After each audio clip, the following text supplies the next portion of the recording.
Цахурское ханство – Цахурское средневековое государственное образование в Горном Дагестане, существовавшее с 7 по 16 века.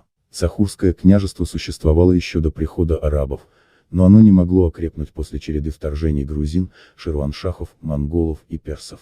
Силы Цахура слабели, занимаемая территория все более сокращалась. Цахур остался неподвластным монгольским завоевателям. В этот период становится заметен процесс феодализации. В XIV веке из-за межклановых раздоров Цахур ослаб, и попал в зависимость от шамхальства и платил ему дань 50 баранов в год. К XV веку цахурцы начали постепенно оправляться. Правители их сами перешли в наступление на соседей, пытаясь вернуть захваченные ими свои земли. Цахурское население начало возвращаться на свои земли в Волозанской долине. С этого времени Цахурское княжество включилось в политическую жизнь Закавказья. При поддержке Ирана цахурские правители начали расширять свои земли за счет Рутула. Рутульская знать в свою очередь хотела поживиться за счет цахурских земель. В 1432 году рутульцы в союзе с турками совершили нападение на Цахур, но взять крепость они не смогли. Правитель Цахура Адикуркулбек в 1562 году получил ферман направления от иранского шаха Тахмаспа I. Цахурское ханство преобразуется в Цахурский султанат.